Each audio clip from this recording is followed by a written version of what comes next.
ঢাকাই সিনেমার আলোচিত অভিনেতা জায়েদ খান নিজের ক্যারিয়ারে অভিনয়ের চেয়ে ব্যক্তিগত জীবন নিয়ে বেশি আলোচনায় থাকেন তিনি।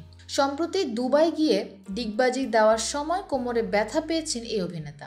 সামাজিক যোগাযোগ মাধ্যমে ভাইরাল হওয়া এক ভিডিওতে দেখা যায় সমুদ্র সৈকতে 2টি ডিগবাজি দিয়েছেন। দ্বিতীয় ডিগবাজি দেওয়ার সময় হঠাৎ কোমরে ব্যথা পান। পরে চিকিৎসকের পরামর্শে হোটেলে নিয়ে যাওয়া হয় তাকে। এই সময় তিনি বলেন, যে ডিগবাজি দিতে পারে সে ঢাকা শহরেও পারে, দুবাই শহরেও পারে, চাঁদের শহরেও পারে।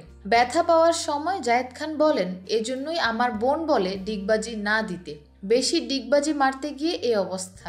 জায়েদ খান 2006 সালে ভালোবাসা ভালোবাসা চলচ্চিত্রের মাধ্যমে তার কর্মজীবন শুরু করেন। চলচ্চিত্রটি পরিচালনা করেন মোহাম্মদ হান্নান, যেখানে তার সঙ্গে অভিনয় করেন রিয়াজ ও শাবনূর। পরের বছর মন্তাজুর রহমান আকবরের কাজের মানুষ ও মুস্তাফিজুর রহমান মানিকের মন ছুঁয়েছে মন চলচ্চিত্রে অভিনয় করেন।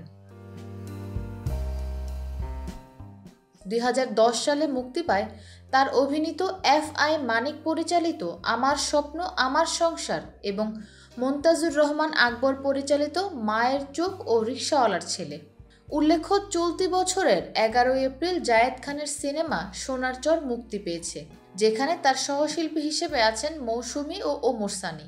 এক্সেল ফিল্মসের ব্যানারে নির্মিত এই সিনেমায় আরও অভিনয় করেছেন শহীদুজ্জামান সেলিম, শবনম পারভিন, স্নিগ্ধা, আবুল হোসেন মজুমদার, শাওন আশরাফ, পাপিয়া মাহি সহ অনেকে।